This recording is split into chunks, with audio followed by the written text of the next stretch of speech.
સર્વ વૈષ્ણવોને જય શ્રી કૃષ્ણ. આપણે અગાઉ 95ના પાઠમાં શીખ્યા હતા કે ઉત્તમમાં ઉત્તમ વસ્તુ ઠાકોરજીને અર્પણ કરવી એ ભક્તિ છે. સેવા સદભાવથી કરો તો સફળ થાય, સેવા કરતા રોમાંચ થાય, આંખમાં આંસુ આવે તો તે સેવા સાચી. સેવા ક્રિયાત્મક નહીં, ભાવાત્મક હોવી જોઈએ. સેવા કરતા આનંદ થાય તેનું નામ સેવા.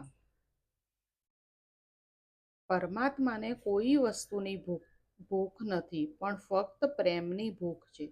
ભગવાનને ભાવથી અર્પણ કરશો તો તે અનંત ગણું કરીને આપે છે.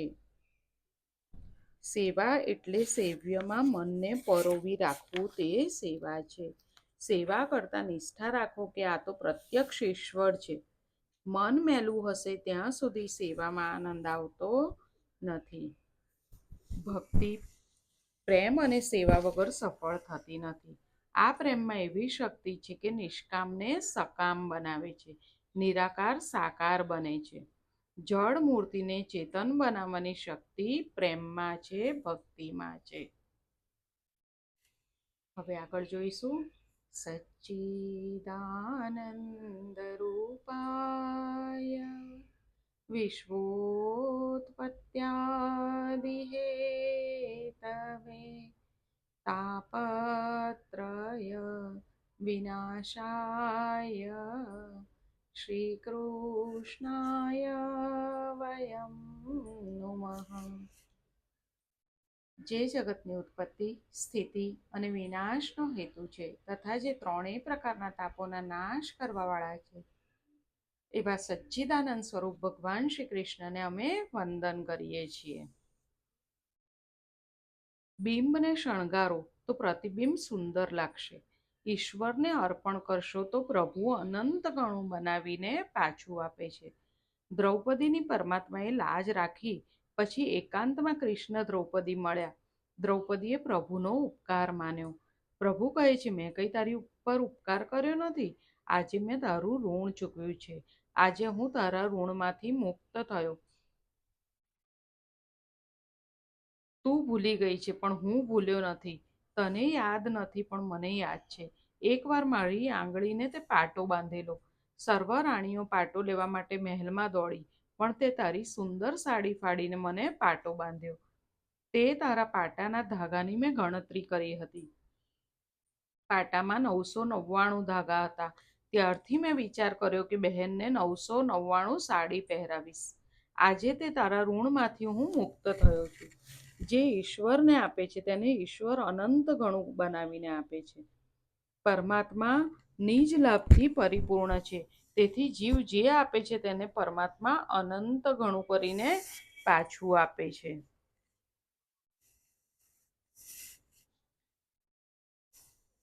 કોઈનો ભાર ન રાખે મુરારી, આપે વ્યાજ સાથે ગર્થવાળી. નાથ, તમારા મંગળમય સદગુણોનું હું શું વર્ણન કરું. નાથ, તમારા મંગળમય સદગુણોનું હું શું વર્ણન કરું. આ બધા બ્રહ્માદિ દેવો પણ તમારી લીલા જાણી શકતા નથી. હવે આપ ક્રોધ ન કરો. મારા પિતા જગતને કંટકરૂપ હતા, તેથી તમે તેનો વધ કર્યો તે સારું થયું. આ કોણ સ્તુતિ કરે છે? પ્રહલાદજી. પ્રહલાદજી સ્તુતિ કરે છે, આ તમારું ભયંકર સ્વરૂપ જોઈને દેવોને બીક લાગે છે, પરંતુ મને બીક લાગતી નથી. તમારા ઉગ્ર સ્વરૂપથી દેવો ડરે છે, પણ હું ડરતો નથી. પણ નાથ, ખરું કહું, મને આ સંસારની બીક લાગે છે. એવું પ્રહલાદજી પ્રભુને કહે છે. હે દીનબંધો, આ અસહ્ય અને ઉગ્ર સંસાર ચક્રમાં પીસાઈ જવાની બીકથી હું કેવળ ભયભીત છું. મારા કર્મ પાશોથી બંધાઈને આ ભયંકર જંતુઓની વચ્ચે મને નાખવામાં આવ્યો છે. હે મારા નાથ, તમે પ્રસન્ન થઈને મને ક્યારે તમારા તે ચરણ કમળોમાં બોલાવશો કે જે સર્વ જીવોનું એકમાત્ર શરણ અને મોક્ષ સ્વરૂપ છે. આપ જ સૌનું શરણ છો. આપ જ અમારા પ્રિય અને સુહૃદ છો. આપ જ સર્વના પરમારાધ્ય છો. આપની લીલા કથાનું ગાન કરતો હું ઘણી સરળતાથી આ સંસારની કઠિનાઈઓને પાર કરી જઈશ. હે ભગવાન, જેના માટે સંસારી લોકો ઉત્સુક રહે છે તે સ્વર્ગમાં મળવાવાળા સર્વ લોકપાલોકીની તે આયુ, લક્ષ્મી અને ઐશ્વર્ય મેં ખૂબ જોઈ લીધા. લક્ષ્મી તથા વૈભવો મેં જોઈ લીધા છે. મારા પિતામાં ક્યાં કોઈ વસ્તુની ત્રુટિ હતી? તેના આંખના પલકારામાં માત્રમાં સર્વ હાજર થતું હતું. સ્વર્ગની એ સંપત્તિઓને માટે કોઈ ઠેકાણું જ ન રહેતું. તેમ છતાં એવા મારા પિતાનો પણ નાશ થયો. તે ભોગોના પરિણામ મેં જાણી લીધા છે. તેથી ભોગોને, લાંબા આયુષ્યને, લક્ષ્મી, ઐશ્વર્ય કે બ્રહ્માના વૈભવથી માંડીને કોઈ પણ ઇન્દ્રિય ભોગ્ય વૈભવને હું ઈચ્છતો નથી. તેથી જ તો કહું છું, ભગવાન, આ સંસાર એક એવો અંધારો કૂવો છે કે જેમાં કાળરૂપ સર્પ હંમેશા કરડવાના માટે તૈયાર રહે છે. વિષય ભોગોની ઈચ્છાવાળા પુરુષો આ કૂવામાં પડેલા છે. હે વૈકુંઠનાથ, આ બધું હું જાણું છું, પણ મારું મન આપની લીલા કથાઓથી પ્રસન્ન થતું નથી. મારા મનની મોટી દુર્દશા થઈ છે. તે પાપ વાસનાઓથી દૂષિત થયેલું જ છે, પણ જાતે પણ અતિ દુષ્ટ છે. એ કોને કહે છે? મનને. કે આપણું મન એવું છે ને કે આપણને લીલા કથાઓથી પ્રસન્ન થતું નથી, તો આપણું મન દુષ્ટ છે. તે ઘણું કરીને કામ વાસનાઓને માટે જ આતુર રહે છે અને હર્ષ, શોક, ભય, લોક પરલોક, ધન, પત્ની, પુત્ર વગેરેની ચિંતાઓથી વ્યાકુળ રહે છે. મન જ્યાં જ્યાં ભટકતું રહે છે, તેથી વશમાં રાખવું તે કઠિન છે. તે કામાતુર, ભયથી વ્યાપ્ત તથા જાત જાતની ઈચ્છાઓથી દુઃખિત છે. આપણને એક પછી એક ઈચ્છા થયા જ કરે છે. મનના આ વિશેષણો ઉપર વિચાર કરજો. મન તો દુરિત, દુયેમ, અસાધુ, તીવ્રમ, કામાતુર છે. આથી તમારી લીલા કથાઓમાં તે રસ લેતું નથી. મનની આવી સ્થિતિ છે, તેથી તો હું દીન બની ગયો છું. આવી સ્થિતિમાં આપના તત્વનો વિચાર હું કઈ રીતે કરું? હે નાથ, તો મનને વશ કરવાની શક્તિ આપો અને આપ મારું રક્ષણ કરો. શું કીધું પ્રહલાદજીએ? તો મારા મનને વશ કરવાની શક્તિ મને આપો અને મારું રક્ષણ કરો. નૃસિંહ સ્વામી કહે છે, બેટા, બગડેલું મન ભગવાનના નામ જપ વગર સુધરશે નહીં. પ્રહલાદ, તારું મન શુદ્ધ છે, એટલે તને મારા દર્શન થાય છે. મનની સ્થિતિ બતાવી. હવે ઇન્દ્રિયોની દશા જુઓ. પ્રહલાદ કહે છે કે હું 5 વર્ષનો છું, છતાં મારા 6 લગ્નો થયા છે. 6 ઇન્દ્રિયો સાથે 6 લગ્ન થયા છે. આ 6 ઇન્દ્રિયો મારી પત્નીઓ છે.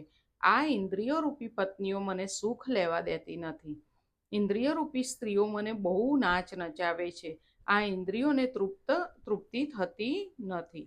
ખાવાની તૃપ્તિ થતી નથી. ભોગથી તૃપ્તિ થતી હોત તો અનેક જન્મોથી જીવ ભોગ ભોગવતો આવ્યો છે, પણ તેને ક્યાં તૃપ્તિ થઈ છે? ભોગથી તૃપ્તિ નથી. તૃપ્તિ ત્યાગથી છે. આ લૂલી મને બહુ નચાવે છે. લૂલી એટલે જીભ. લૂલીને રાજી કરવા જાઉં છું તો આંખો બહુ ત્રાસ આપે છે કે ચાલ સિનેમા જોવા જઈએ. ફિલ્મ જોવાથી શું મનોરંજન થાય છે? મનોરંજન તો મન નિર્વિષય થાય ત્યારે થાય. ઇન્દ્રિયો આત્મ સ્વરૂપમાં લીન થાય ત્યારે થાય. ત્યારે સાચો આનંદ મળે છે. શું કીધું? મનોરંજન તો મન નિર્વિષય થાય ત્યારે થાય. ઇન્દ્રિયો આત્મ સ્વરૂપમાં લીન થાય ત્યારે થાય છે. ત્યારે સાચો આનંદ મળે છે. સાચું સુખ ક્યાં છે? સાચો આનંદ ક્યાં છે? તેની મનુષ્યને ખબર જ નથી. આંખોને જ્યાં સમજાવું તે કાન મને શ્રવણ કરવા માટે ખેંચે છે. રેડિયો ઉપર સિનેમાના ગીતો સાંભળ્યા વગર તેને ચેન પડતું નથી. જેને માનવ જીવન સફળ કરવાની ઈચ્છા છે, તે શૃંગારના ગીતો સાંભળે નહીં. તેવામાં સ્પર્શ સુખ મને પજવે છે. જાણું છું પણ કાંઈ કરી શકતો નથી. જાણું છું શરીરમાં હાડકાં માંસ છે, પણ ડહાપણ ટકતું નથી. આ ઇન્દ્રિયોએ અનેક સ્ત્રીઓના પતિ જેવી મારી દુર્દશા કરી છે. તેણે મારી કેવી દશા કરી છે તે જુઓ. અચ્યુત, આ કોઈ પણ દિવસ તૃપ્તિ ન થનારી જીભ, આ કોઈ પણ દિવસ તૃપ્ત, આપણે કેટલું ખાઈએ તો શું જીભ તૃપ્ત થાય છે? ના, પાછું આપણને મન થાય છે આ ખાવું છે, પેલું ખાવું છે. આ કોઈ પણ દિવસ તૃપ્ત ન થનારી જીભ મને સ્વાદિષ્ટ રસોની તરફ ખેંચતી રહે છે. જનનેન્દ્રિય વિષય ભોગ માટે સુંદર સ્ત્રીની તરફ, ચામડી કોમળ સ્પર્શ સુખની તરફ, પેટ ભોજનની તરફ, કાન મધુર સંગીતની તરફ, નાક ભીની ભીની સુગંધ તરફ અને ચપળ નેત્રો સૌંદર્યની તરફ મને ખેંચતા રહે છે. આ સિવાય કર્મેન્દ્રિયો પોતપોતાના વિષયો તરફ લઈ જવાને જોર કરતી રહે છે. મારી તો એવી દશા છે કે જેવી એક પુરુષને અનેક સ્ત્રીઓ હોય ને તે દરેક તેને પોતપોતાના શયન ગૃહમાં લઈ જવા માટે ચારે તરફથી જાણે ઘસડતી ના હોય. આ બધું પ્રહલાદજી પ્રભુને કહે છે. પણ આપણી પણ આવી જ હાલત છે. એક ચોર ચોરી કરવા ગયો. કોઈ સાહેબનું ઘર હતું. સાહેબને 2 પત્નીઓ હતી. ઉપરવાળી સાહેબના વાળ ઉપર પકડીને ખેંચે છે અને નીચેવાળી પગ પકડીને નીચે ખેંચે છે. પલંગ નીચે ભરાયેલો ચોર હસે છે, તેથી પકડાઈ ગયો. ચોરને પકડીને રાજા પાસે લાવ્યા. ચોર કહે, હું ચોરી કરવા ગયેલો, મને બધી સજા કરજો, પણ આ સાહેબ જેવી સજા કરશો નહીં. મેં આ સાહેબની દશા નજરે જોઈ છે. આ સાહેબની કથા નથી, જીવાત્માની કથા છે. 5 ઇન્દ્રિયોના 5 વિષયો એ સાચા પતિ નથી, પણ પતિ થવા માંગે છે. પણ વાસ્તવિક રીતે ઇન્દ્રિયોના પતિ પરમાત્મા છે. ઇન્દ્રિયો પરમાત્મા સાથે સૂવે છે. ઇન્દ્રિય વિષય સાથે સૂઈ શકતી નથી. તૃપ્તિ ભોગમાં નથી, તૃપ્તિ ત્યાગમાં છે. ઇન્દ્રિયોના વેગને સહન કરશો તો સુખી થશો. શું કીધું? ઇન્દ્રિયોના વેગને સહન કરશો તો સુખી થશો.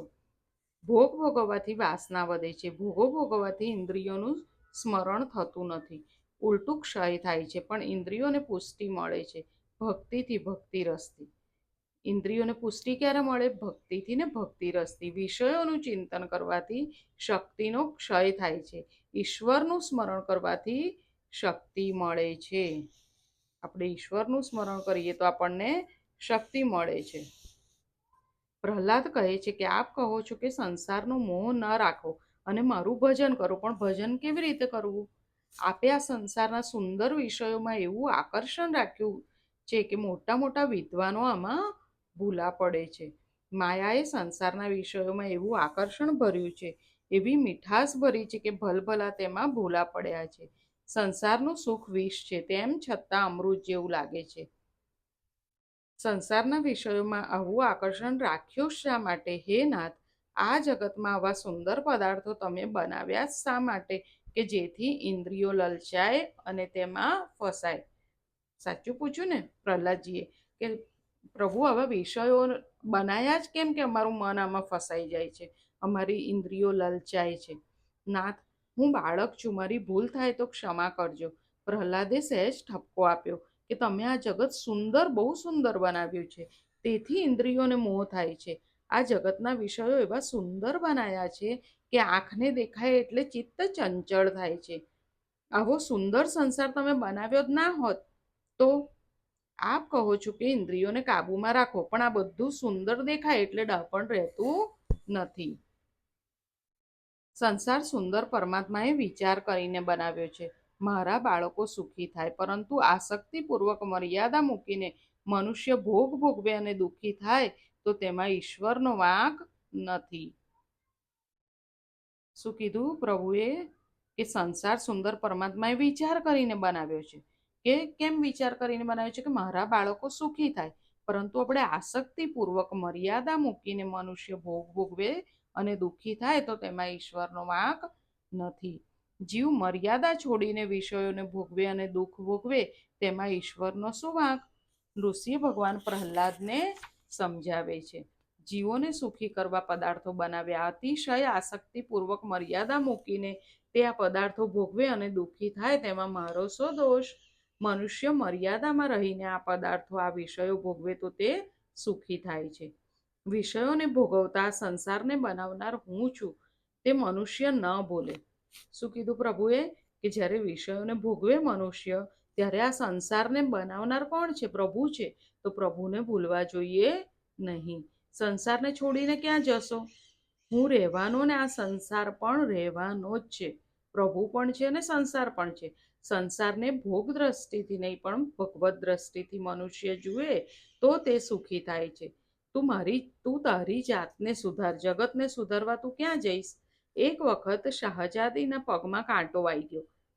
અકબરને આ વાતની ખબર પડી. અકબરે બિરબલને બોલાવીને હુકમ કર્યો કે મારા રાજ્યની તમામ જમીન ચામડાથી મડાવી દો, એટલે મારી પુત્રીને ભવિષ્યમાં કાંટો વાગે નહીં. હવે બિરબલ તો માથું ખંજવાળવા લાગ્યો. આખી પૃથ્વીને ચામડેથી મળવા માટે કેટલું ચામડું જોઈએ ને ક્યાંથી લાવવાનું? આ રાજાઓને મોટા ભાગે અક્કલ ઓછી હોય છે.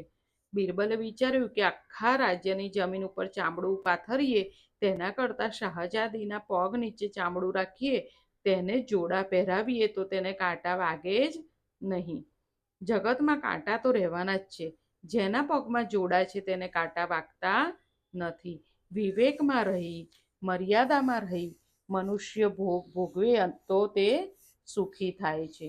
પણ સુખ ભોગવવામાં વિવેક રહેતો નથી, એટલે મનુષ્ય દુઃખી થાય છે. આપણને થોડું સુખ મળે તો આપણે પાછું હજી થોડું કરીને વિવેક રાખતા નથી, એટલે મનુષ્ય દુઃખી થાય છે. સંસાર સર્વને સુખી કરવા માટે બનાવ્યો છે, પરંતુ મનુષ્ય વિવેકપૂર્વક તેનો લાભ લેતો નથી, એટલે તે દુઃખી થાય છે. દ્રષ્ટાંતથી આ હકીકત સ્પષ્ટ થશે. હવે એના માટે એક દ્રષ્ટાંત આપ્યું છે, એ આપણે જોઈશું આવતા વખતે. આજે આપણે અહીંયા સુધી રાખીએ. આજે આપણે શું શીખ્યા કે પરમાત્મા નિજ લાભથી પરિપૂર્ણ છે. તેથી જીવ આપે છે તેને પરમાત્મા અનંત ગણું કરીને પાછું આપે છે. કોઈનો ભાર ન રાખે મુરારી, આપે વ્યાજ સાથે ગર્થવાળી. બીજું આપણે શીખ્યા કે ભગવાન આ સંસાર એક એવો અંધારો કૂવો છે. પ્રહલાદજી શું કહે છે કે પ્રભુ આ સંસાર એવો અંધારો કૂવો છે કે જેમાં કાળરૂપ સર્પ હંમેશા કરડવાના માટે તૈયાર રહે છે. વિષય ભોગોની ઈચ્છાવાળા પુરુષો આ કૂવામાં પડેલા છે. તો હે નાથ, આ મનને વશ કરવાની મને શક્તિ આપો અને આપ મારું રક્ષણ કરો. મનોરંજન તો મન નિર્વિષય થાય ત્યારે, ઇન્દ્રિયો આત્મ સ્વરૂપમાં લીન થાય ત્યારે થાય છે. મનોરંજન ક્યારે થાય? જ્યારે મન નિર્વિષય થાય, જ્યારે મનમાં કોઈ વિષય ના રહે. ઇન્દ્રિયો જ્યારે આત્મ સ્વરૂપમાં લીન થાય ત્યારે સાચો આનંદ મળે છે. ઇન્દ્રિયોના વેગને સહન કરશો તો સુખી થશો. ઇન્દ્રિયોને પુષ્ટિ મળે છે ભક્તિથી અને ભક્તિ રસથી. આપણી ઇન્દ્રિયો છે તેને શેનાથી પુષ્ટિ મળે છે? ભક્તિથી અને ભક્તિ રસથી. વિષયોનું ચિંતન કરવાથી શક્તિનો ક્ષય થાય છે. ઈશ્વરનું સ્મરણ કરવાથી શક્તિ મળે છે. આપણે વિષયોનું સેવન કરીએ તો શક્તિનો ક્ષય થાય, અને ઈશ્વરનું સ્મરણ કરીએ તો આપણને શક્તિ મળે છે. વિવેકમાં રહીને, મર્યાદામાં રહીને અગર મનુષ્ય સુખ ભોગવે તો તે સુખી થાય, પણ સુખ ભોગવવામાં વિવેક રહેતો નથી, એટલે મનુષ્ય દુઃખી થાય છે. આજે અહીંયા સુધી રાખીએ. ફરી જલ્દી મળીએ. સર્વને જય શ્રી કૃષ્ણ.